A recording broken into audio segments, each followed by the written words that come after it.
नमस्कार। माली समाचार हिंदी में आपका स्वागत है। मैं दिनेश माली।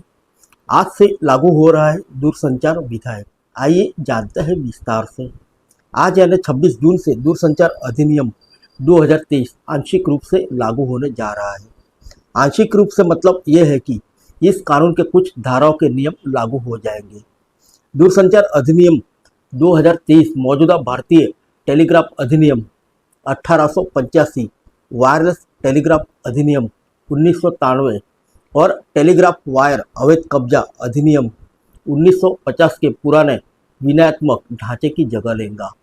आज से अधिनियम की धारा 1, 2, 10 से 30, 42 से 44, 46 से 50 और 58, 61 और 62 के प्रावधान भी लागू हो जाएंगे। सरकार द्वारा जारी अधिसूचना के अनुसार सरकार सुरक्षा, सार्वजनिक व्यवस्था या अपराधों की रोकथाम के आधार पर दूरसंचार सेवाओं का नियंत्रण अपने हाथ में ले सकती है। इसके अलावा इस एक्ट में सिम कार्ड को लेकर भी कड़े प्रावधान किए गए हैं। दूरसंचार विधेयक 2023 की खास बात फर्जी सिम कार्ड जारी करने पर रोक लगाने के लिए बिल में सख्त प्रावधान है। किसी भी तरह के सिम कार्ड फ्रॉड पर 3 साल की जेल और जुर्माना लगेगा। बिल के तहत फर्जी सिम कार्ड बेचने, खरीदने और इस्तेमाल करने पर भी 3 साल की जेल या 50 लाख रुपए तक का जुर्माना का प्रावधान है। सिम बेचने के लिए बायोमेट्रिक डाटा लिया जाएगा, उसके बाद ही सिम जारी होगा। एक पहचान पत्र पर 9 से ज़्यादा सिम कार्ड होने पर 50,000 रुपये का जुर्माना है। दूसरी बार यह काम करने पर 2 लाख रुपए तक का जुर्माना है। आइए जानते हैं सिम की कॉपी के बारे में। सिम कार्ड क्लोन करने या किसी और के सिम कार्ड को दुरुपयोग करना अब दंडनीय अपराध की श्रेणी में आएगा। आपको बता दें कि देश में सिम कार्ड क्लोनिंग को लेकर काफ़ी मामले सामने आए हैं।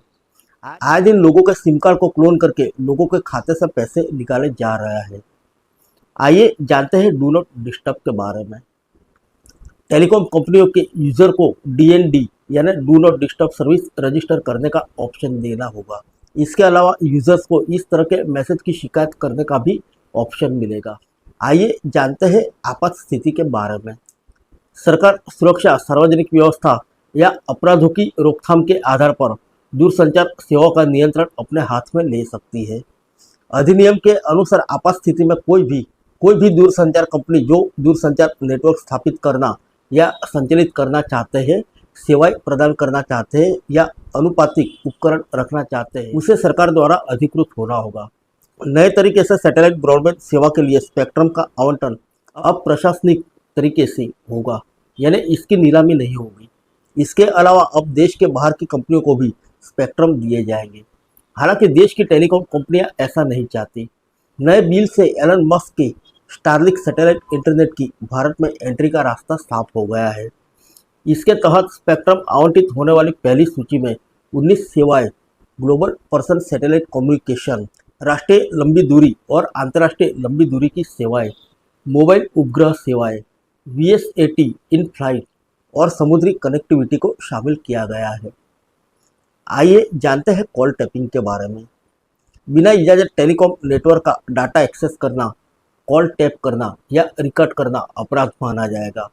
इसके लिए 3 साल की सजा भी हो सकती है। आइए जानते हैं प्रमोशनल मैसेज के बारे में। नए विधेयक में प्रमोशन मैसेज को लेकर भी बदलाव किया गया है। टेलीफोन कंपनियों को प्रमोशनल मैसेज भेजने से पहले सरकार से इसकी इजाज़त लेनी होगी। राष्ट्रीय सुरक्षा के मामले को देखते हुए टेलीकॉम कंपनियों को अपने इक्विपमेंट केवल सरकार द्वारा आइडेंटिफाइड ट्रेसेड सोर्स से ही लेने होंगे। आइए जानते हैं डीएनडी को लेकर कानून के बारे में। यदि कोई यूज़र डीएनडी सर्विस को ऑन रखता है और उसके पास इस तरह के मैसेज या कॉल नहीं आने चाहिए, यदि नियम का उल्लंघन होता है तो कार्रवाई होगी। प्रस्ताव ऐसे संचार पर रोक भी लगा सकते हैं जो ग्राहकों की प्राथमिकता के आधार पर वाणिज्यिक संदेशों पर दूरसंचार नियामक भारतीय दूरसंचार विनिमय प्राधिकरण ट्राई के नियमों का उल्लंघन करते हैं। फिर मिलेंगे अगले बुलेटिन में अन्य किसी खबर के साथ। तब तक के लिए इजाज़त दीजिए। नमस्कार।